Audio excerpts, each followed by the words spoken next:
Hey everyone, today on People Now, Meghan and Harry's movie star moment in the rain takes the internet by storm. Also on today's show, Kim Kardashian West mourns the execution of Nathaniel Woods after last-minute attempts to save his life. We have the details. Taylor Swift donates $1 million as country stars rally for the recovery from deadly tornadoes that hit Tennessee. Enrique Iglesias reveals his adorable newborn daughter's name. If there's anything that can be trendy, I'm glad it's that. Ben Platt and Nina Dobrev give us the scoop on their new movie about the scandalous late mayor of Toronto, Rob Ford. Shooting literally not only in my own neighborhood, but right across the street from my old house. Mark Wahlberg opens up about heading back to Boston for his new exciting thriller. It's all coming up live today on People Now. Let's go.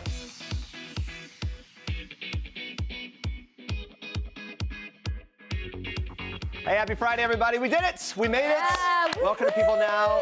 We saw A Quiet Place 2 last night. Oh, it was so good. It was really so good. We were really close to the screen. Like, and even then it was good. It's like if you can watch it right under it and like it. It was amazing. We're going to be talking to some of the cast next week, so be sure to tune in for that as well. But today, we're going to start off with this stunning photo that has everybody talking, especially royal watchers. Meghan Markle and Prince Harry created magic when they stepped out in London Thursday night.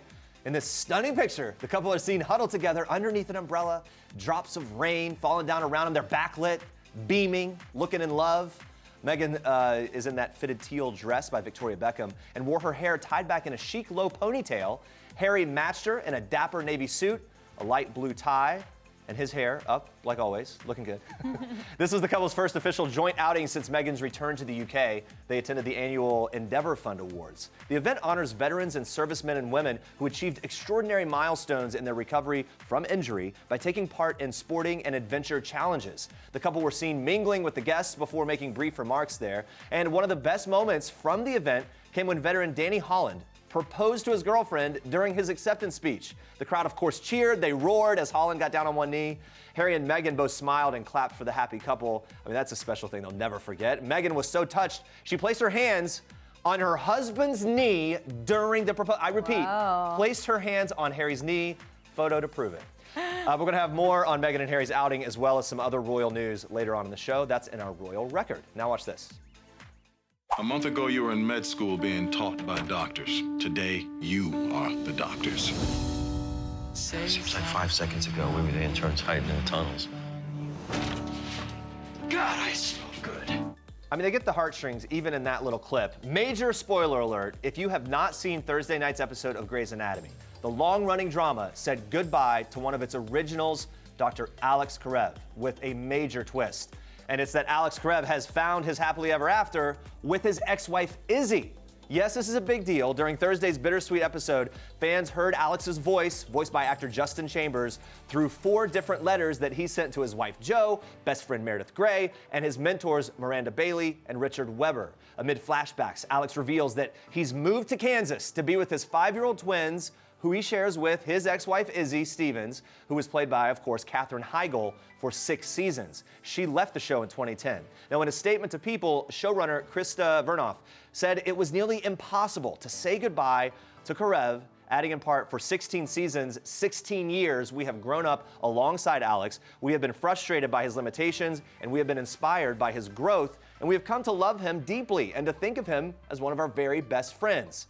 Guess what? Some fans agree. Fans have some thoughts. They tweeted about it. Here we go. Me reminding myself that Grey's Anatomy is just a show. There is no reason for me to get this worked up about fictional characters.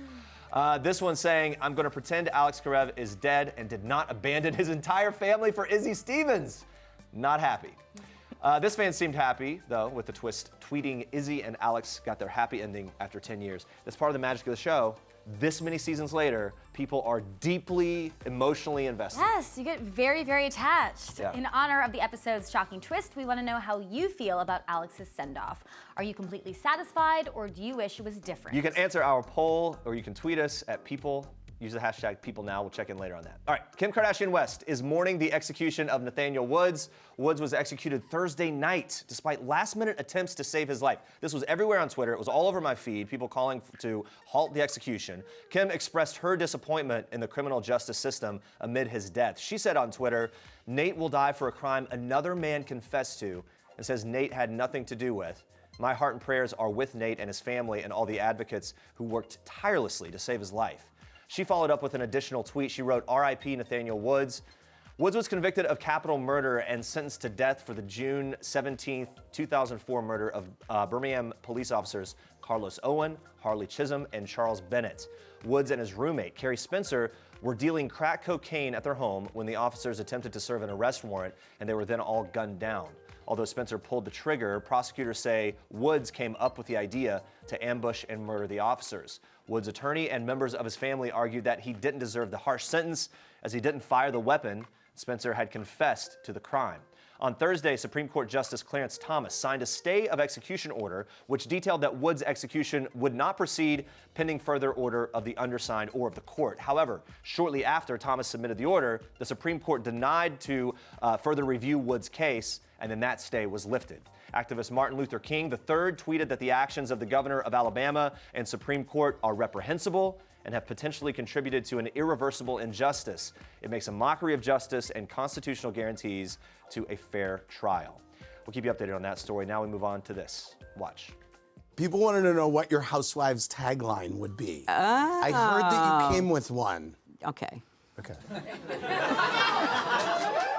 I'm neither as good or as bad as some people say. Very good.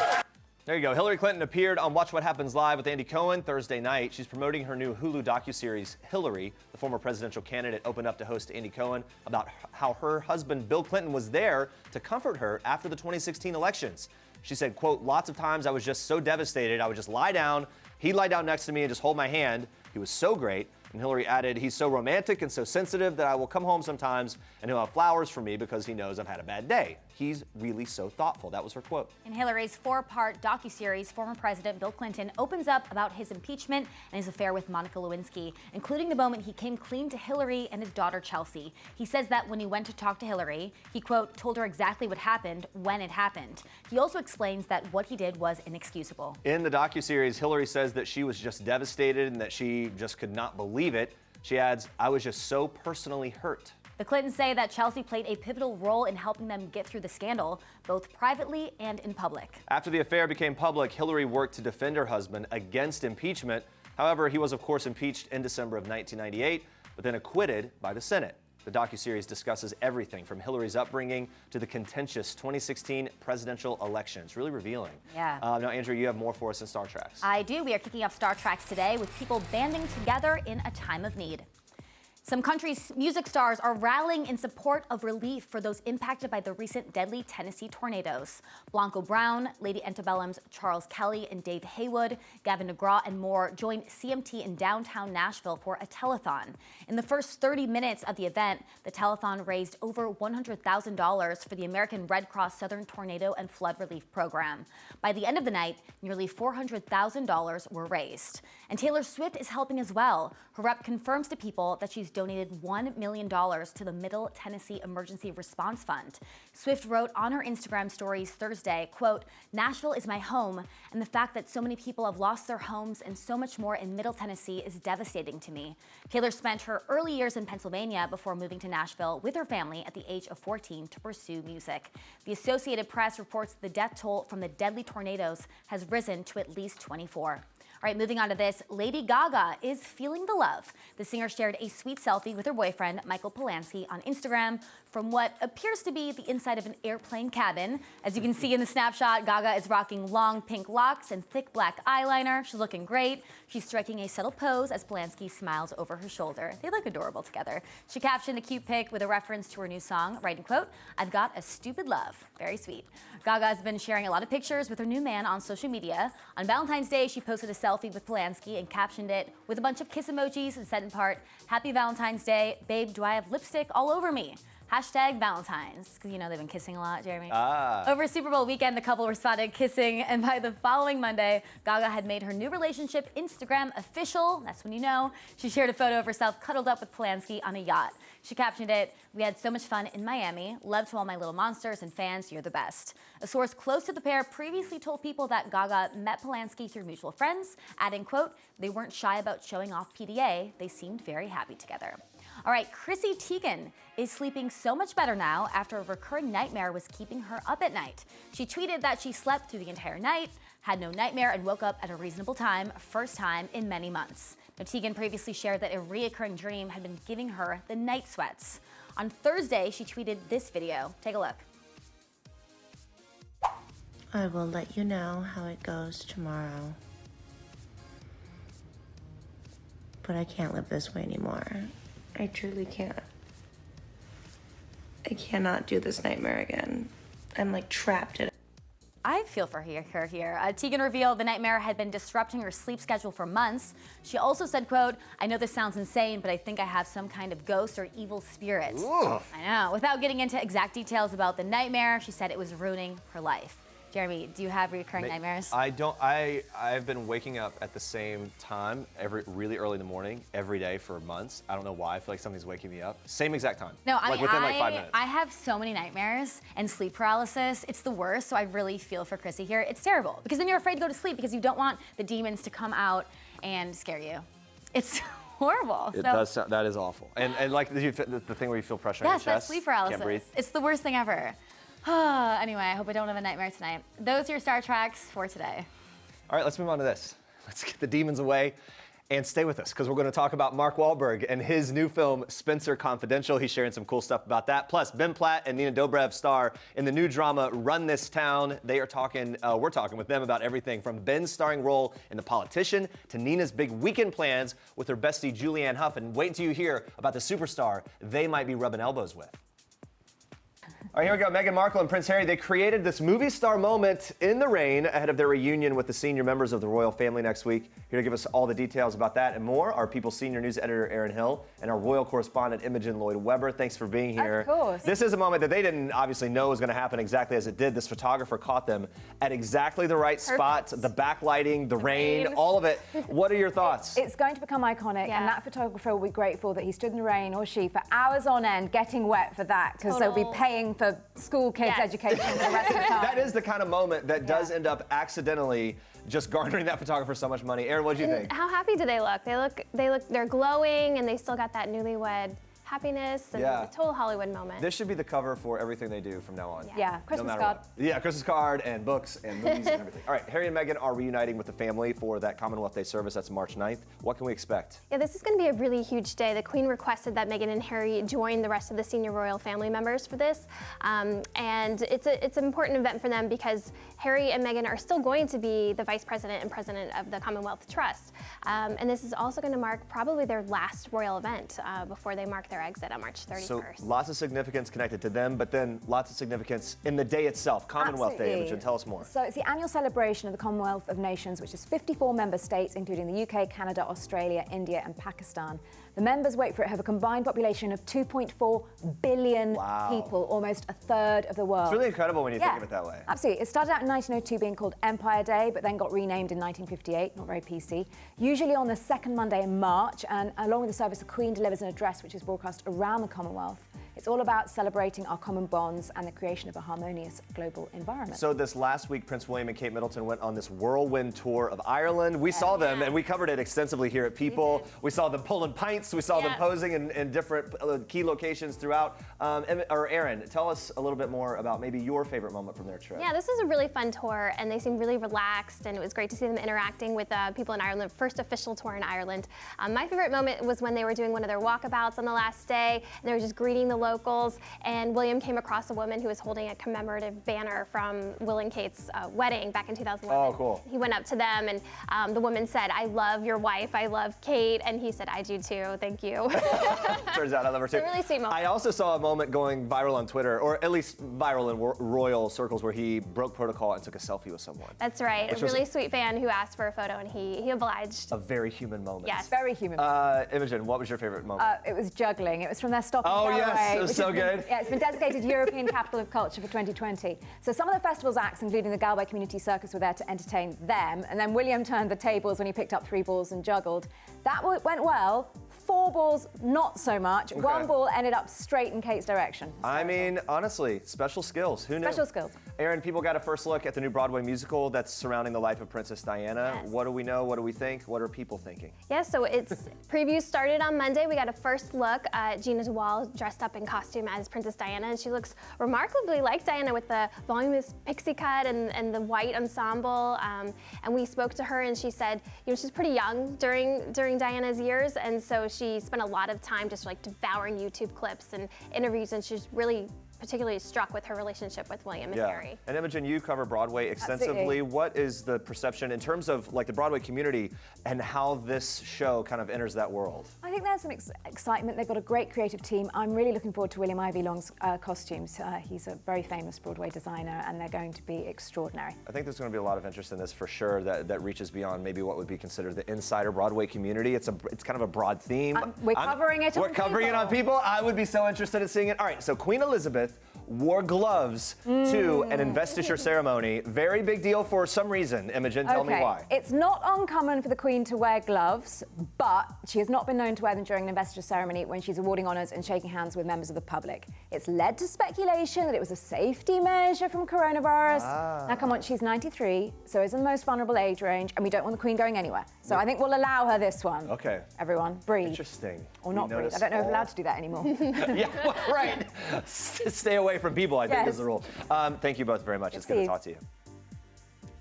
All right, in this week's issue of People, coronavirus survivor Carl Goldman tells us that it's been a life-changing experience and that he now won't ever take anything for granted again. Goldman was on a cruise in Southeast Asia and was kept in quarantine when he returned to the United States after testing positive for the coronavirus on February 16th. He told People he spent hours pacing back and forth in his sealed-off room, explaining every 7 steps I'd hit a wall, then I'd turn around and go back. Now, Goldman also revealed every 4 hours, nurses in hazmat suits would come to check his vitals and see if the coronavirus could still be detected on anything that he touched. Really intense process. He says he feels like he's been living in a science fiction movie after all of this. Yeah, he and his wife Jerry were initially deemed free of the virus and were allowed to return to the U.S. on an Air Force cargo plane. But 2 hours into the flight, Goldman woke up from a nap and realized something was wrong. Yeah, so he tells People he was burning up with a really high fever.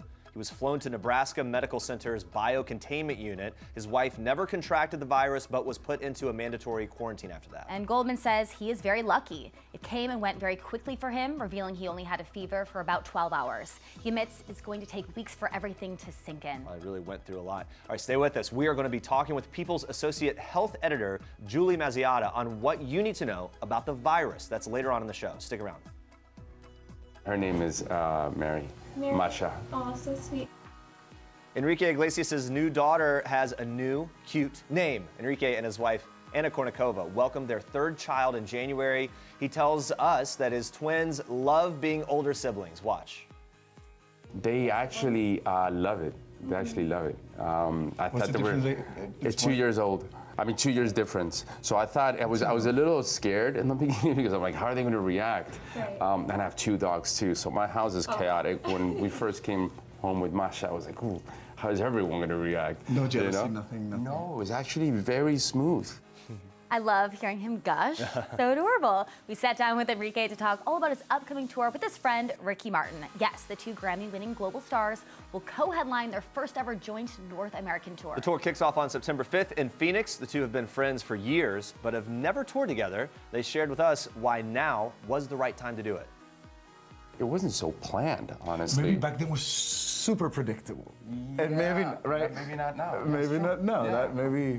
Maybe that works. We thought this was the right time, the right moment. We're, you know, in a place in our careers and our lives, and I mean, we know each other very well. We get along. We know it's going to be fun, and that's really what we want to do on the road. We want to have fun. I think it's going to be special because we're doing this because we want to, not because with no stress. Have to, no strategy. No, let's do this and let's have fun, and that's what this tour is going to be about. 2 hours of fun. I always say that whenever you do a tour, I mean, it's the first tour you do with someone else, right? Yeah. So it's not the first tour that I do with someone else, but I always like touring with other artists. I think this one's special just because it's someone that I've admired for such a long time, and I think I'm gonna just look, watch, learn, and just see Ricky do what he does best. We're very different musically, but for some reason, I feel like there's a good connection between us. For sure, without a doubt. Now, Ricky is also a proud dad. He has a total of 4 kids, his son Ren, his 14-month-old daughter, and his 11-year-old twin boys. We asked if either of them had any plans to bring the little ones on tour as well. maybe to the Miami show, just because it's a few miles away from the American Airlines arena.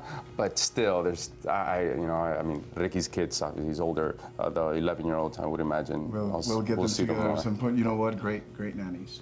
Yeah, hopefully, yeah. Great nannies. They know they become big brothers automatically. They see a baby and they just want to protect it. Yeah. We got security for you guys. So if Enrique does decide to bring his kids, he admits it's tough but doable. And Ricky adds that if the kids are on tour, they both will ensure that they feel safe and protected at all times. Tickets for the tour go on sale to the general public on Thursday, March 12th. It's gonna be good. All right, let's move on to this. Ben Platt and Nina Dobrev star in Run This Town. It's a fictionalized account about a real-life politician, the late mayor of Toronto, Rob Ford, and his crack smoking scandal. Really fascinating. The two sat down with us to discuss the film and the connection to today's political climate. Take a look. Rob was very polarizing. I mean, he said crazy things, and people either loved him or hated him. And we're kind of dealing with the same sort of thing in the States right now. And there's been a lot of change of guard, and it was eerily reminiscent, and it was kind of like a warning sign that nobody listened to before the election happened. One of the big themes in our film that is really interesting is just the difference between morality and trying to be ambitious, like can you do both? Can you do the right thing and get ahead in your career and in life? It's like, do your hands have to get a little dirty to play the game? Yeah, and unfortunately in this film, without giving away too much, we see different characters handle things differently. Some characters do the right thing, but then maybe lose their opportunity. Yeah. And then others stay the course and end up doing some things that they're not proud of.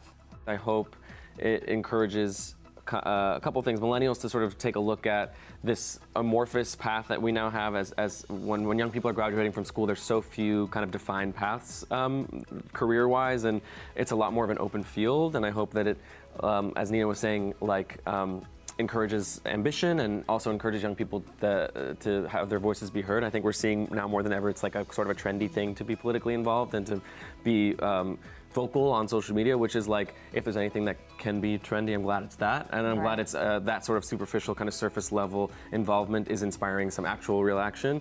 And hopefully this film just forwards that a little bit. Now, Ben plays a young politician in Netflix's hit The Politician. He opened up to us about the second season and what and who we can expect to see. We just finished last week. It's all, I mean, spoiler if you haven't finished the first season, but like you've had plenty of time. The last episode kind of sets up this state senate race between myself and Judith Light, his character Dee Dee Standish, and Bette Midler plays Hadassah Gold, who is her campaign manager. So this season centers around Judith and I going head to head trying to win the state senate seat. And there's a ton of Judith and Bette kind of Abbott and Costello comedy happening that's really fantastic. And I have all of my same youthful cast, the Zoe Deutsch and Laura Dreyfus and Theo Germain and Ronnie Jones and Julia Schlepfer, and it's a stacked cast. Having interviewed the cast for that at the premiere and the junket, Bette Midler and Judith Light seemed so excited to be a part of it. And I would imagine that from your perspective and maybe the rest of the cast, that having those legends be really pumped about a project would give you even more confidence in the whole thing. For sure. I mean, it speaks a lot to Ryan Murphy and to how much people respect him and want to work with him, be part of his universe. And they came in just guns blazing and really ready to make a meal out of it. And I think, you know, when you're working with people like Judith Light and Bette Midler, you might expect that they're sort of one toe in, one toe out, and just doing as much, because they do a million things. Right, They're grand dames, legends. They just jumped all the way in, and what they do is fantastic. I'm excited for people to see. Now, Ben became a household name in the Tony Award-winning musical Dear Evan Hansen. He shared what he would like to see if the play ever hits the big screen. Making sure the adaptation is approaching the piece as a new thing. I think a lot of times when you're taking something from stage to screen, there can be almost too much faithfulness to the stage piece out of respect for fans or for, you know, people that love the material. And I think what's important for people to understand is the film is such a different beast, and it sometimes requires somewhat of an overhaul. I mean, obviously, I would hope the story remains the same. It's a beautiful story, and Stephen Levinson wrote such an incredible piece. But I think not being afraid to reinvent for the screen would be the thing that would make or break it. Do you miss the character, or are you happy to go into new pastures? Both. No, yeah, It right. was a really intense few years, and I've been really happy over the past couple of years to experiment with new stuff and have my own music and be on The Politician and make this great film and do things that are a little less grating on the spirit. Yeah. But of course, it was a really special thing, and I would love to go back to it. Now, Nina, who happens to be close friends with Julianne Hough, opened up about their big upcoming weekend plans. Well, this weekend it's going to be with Oprah. I'm going to visit her. Excuse me. She's on. Well, by the way, No. for the record, I'm not. I haven't met the woman, but I think she's amazing. Yeah. I'm flying to Denver to support Jules because she's on tour with her right now, and hopefully I'll rub shoulders with Oprah. And get Right? I mean, hopefully it'll be less kind of weird now. I mean, Oprah might get weirded out. You catch Run This Town in theaters on digital and on demand today. Check it out. All right, Mark Wahlberg is back in action in the new film Spencer Confidential. He's reteaming with his Patriots Day director Peter Berg. They've returned to Boston, this time for a fun thriller. Entertainment anchor Rachel Smith just talked to Wahlberg and his co-star Winston Duke in Las Vegas about making the movie in Mark's hometown. Take a look.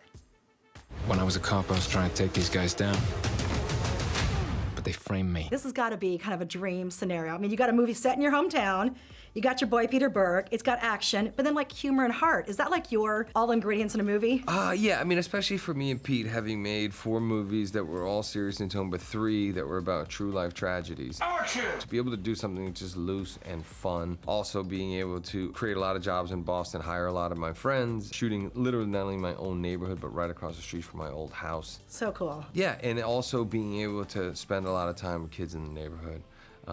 Showing them that, hey, I'm from there. It doesn't matter where you're from. If you want to go out there and accomplish your goals, you got to put in the work.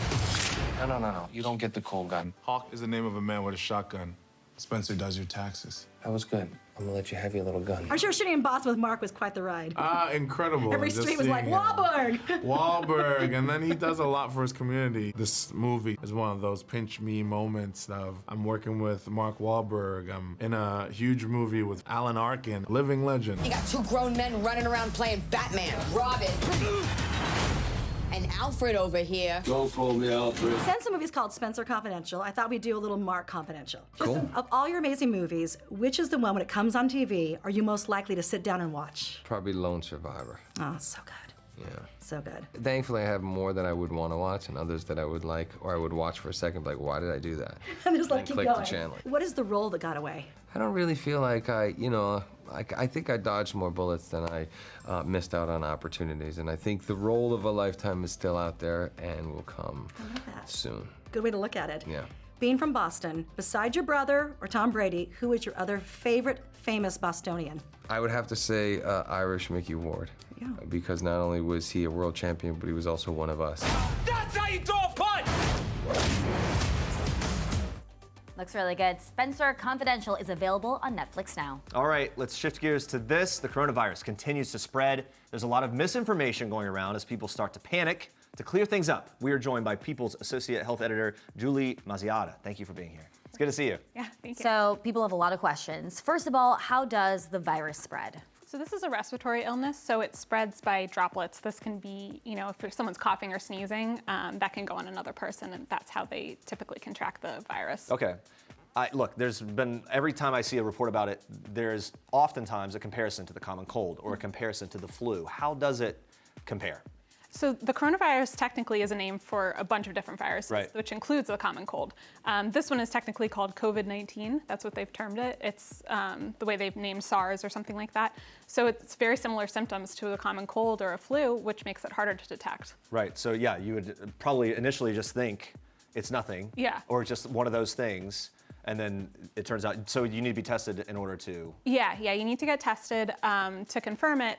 But yeah, one of the issues is that because it's so mild, a lot of people don't recognize that they have it. Right. And that's what's accounting for sort of low numbers people think that the number of cases in the U.S. is actually much higher than what's shown, just because people haven't been tested, they haven't been going out, but also there's a lack of testing kits in the U.S. Right. Now, obviously very important to wash your hands, but there's been a lot of talk of how exactly to do that, for how long. What's your advice? You want to wash your hands for at least 20 seconds. That's the CDC recommendation. You can sing happy birthday twice. There was a viral Twitter thread going around of different songs with choruses that are also 20 about 20 seconds long. Yeah, so hum a little song to yourself, There you go. but make sure you're scrubbing under the nails, everything. I'm a bit of a fanatic about hand sanitizer. How do we feel about that? Hand sanitizer helps. It removes some of the germs, but it's not as effective as hand washing. Really? Yeah. In my head, I thought it was better. It's like alcohol, and it's like, oh, I'll do it twice, maybe 3 times. No. Gotta go with soap and All right. water, and you want at least 60% alcohol in your hand sanitizer for it to be effective. Okay. We've heard a lot of conflicting things about masks. So are they really not effective? What's the deal here? So masks, there's a type called N95 that does work as long as it's properly sealed to your face. But the big point that people are making is that the average person who does not have coronavirus does not need to wear a mask, and you're taking them away from doctors and people who do have coronavirus and trying to keep it away from others who actually need them. So it turns into a supply issue, and like let's let the people that need them the most actually have them. All right, you talked about this a little bit. Symptoms to look out for, and the testing process, how someone would even go about pursuing it. Yeah. So symptoms are similar to the cold and flu, so watch out for those. So fever. Yeah, fever, coughing, sneezing, respiratory, having trouble breathing. Right. Look out for those symptoms, especially if you've recently traveled places that have the disease or been in contact with somebody like that. To get tested, it's best to call your doctor first to make sure you're not going to go somewhere and infect other people, but just figure out where you can get tested, and it's just a swab test. It's similar to if you're getting tested for the flu. Got it. You'll know in minutes. Okay, so if you are diagnosed with coronavirus, what happens next? Your doctor will likely tell you that you need to be quarantined. If you have a mild case, you're just going to stay home, stay away from other people. That's the most important thing, so it doesn't spread.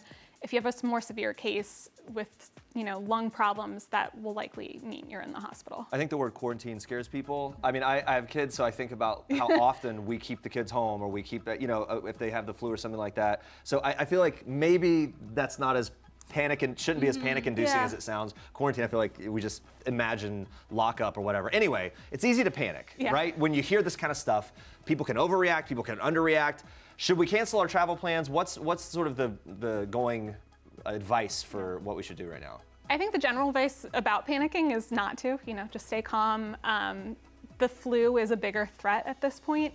That's still going around in the US, so just stay calm generally. For travel plans, you don't want to go to the affected areas. Heavily affected areas are Iran, Italy, China, Japan, South Korea. Domestic travel, currently they're saying that's fine, just use your best judgment. Yeah. Be careful, wipe down surfaces when you get on the plane, but overall stay Mainly calm. wash hands, wash hands, Yes, wash your hands. All Wash right. your 20 hands. seconds. All right, thank you so much for this information, Julie. Absolutely. And everyone, for the latest on the coronavirus, visit the Centers for Disease Control and Prevention's website at cdc.gov.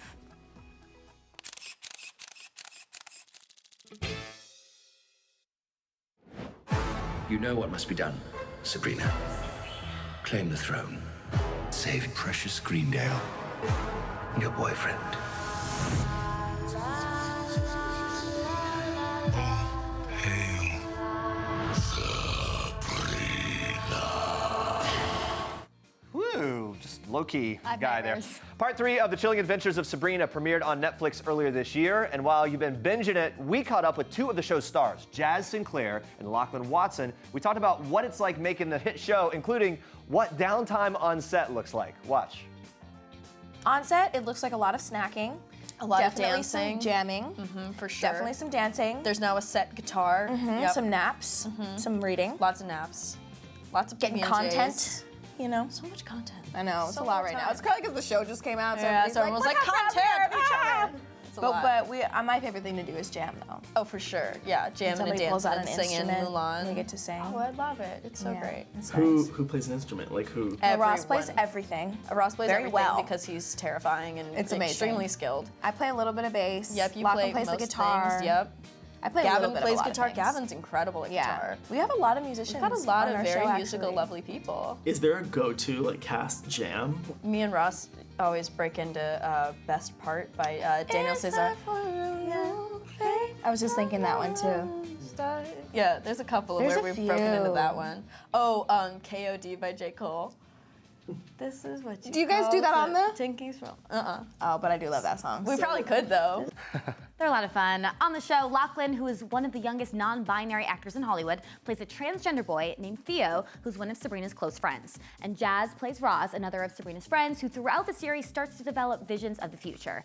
Both Lachlan and Jazz have spoken before about some of their similarities to their characters, so we spoke to them about that, including Jazz telling us more about how she's clairvoyant in her own life. What are some things in your own life that you've seen or felt before they actually happened? It's weird. Like, we could have a whole conversation. Yeah, you're a little about that. psychic. No, it's weird. She's like, a little I typecast, just a little bit. I just know things sometimes, and I just know them, and then they're usually right. Like, I'll get a flash of an image of something, or I'll just be like, like, I don't know how to explain it, but it's just, sometimes it's just a feeling, and then sometimes it's like a legitimate flash of an image in my head. Has it ever affected you making a life decision or anything? Oh, for sure, all the time. I'm a very gut-based person. I'm a very intuitive, Yeah, your like intuition is heart-based insane. intuition person where I'm just like, I don't know why, but I need to go left and not right. You know, that kind of, so it affects my life probably daily.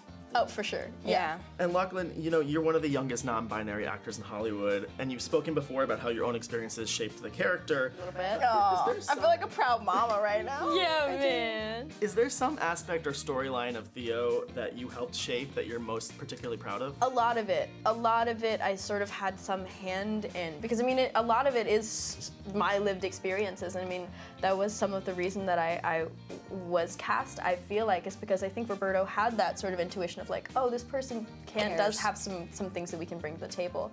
And so that's been really lovely to go back and sort of help shape, almost like I'm going back and helping my former self like along. It's been really magical to come as this person that I am now and reach back and guide this new little fresh bouncing baby into like their identity and figuring out and being able to tell that story and share that with the world has been really, really cool. So I'm sure there's been a lot of positive response from fans, but when you hear someone like Jazz right there saying she's proud of you and your cast, like how does that make you feel?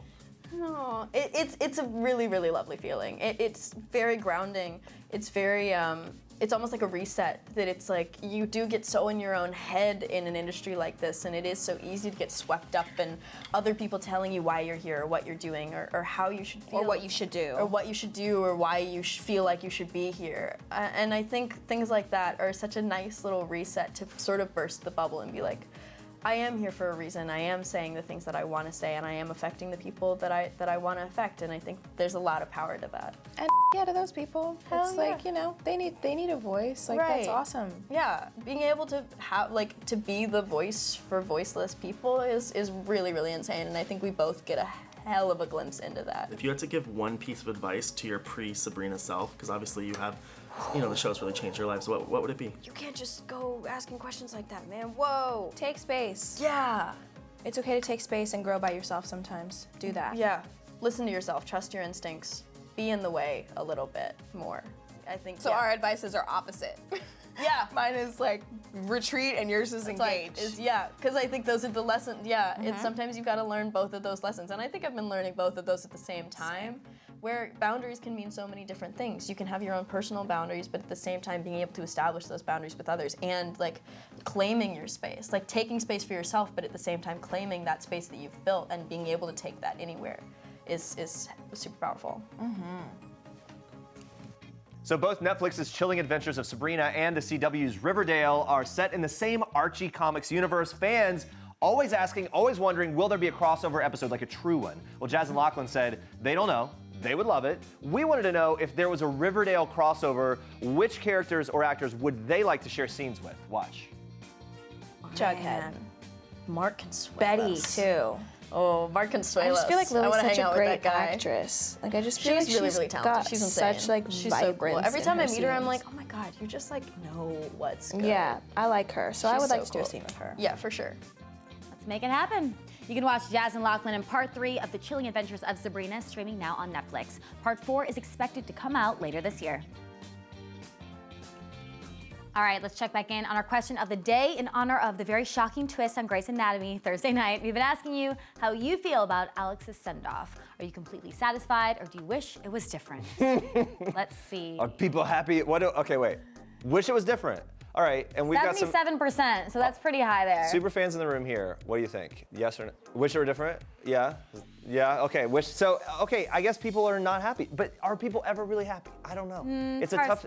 For that character that's been around so long, I feel like that's a really difficult thing to kind of check all the boxes. Well, can't do anything about it. We'll be asking you a new question of the day on Monday on People Now, so tune in for that. Oh, gosh. Coming up next week, Matthew Morrison is stopping by to talk about his new album, Dreamin' Disney with... Oh, sorry.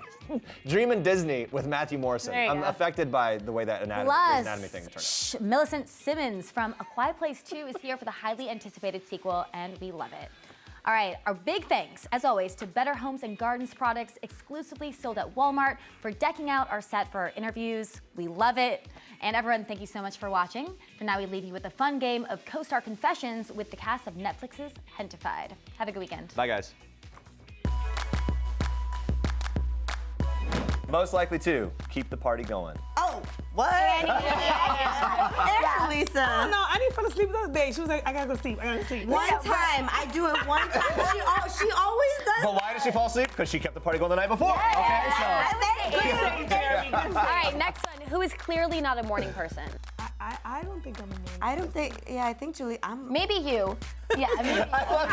We gotta be careful. Who's most likely on the whole cast or crew to be found looming at the craft service table? Because that would be me on those show. Yeah, I would say either Carrie or Carlos. Carrie and Carlos, who Okay. plays Chris. Yeah, for sure. But Always like, looming around, grabbing a little snack. As much as I ate on the show, I ate offset too. Yeah. Okay. She was always bike crafty. I was. Yeah. But she eats little meals. No, I don't. Girl, oh, okay.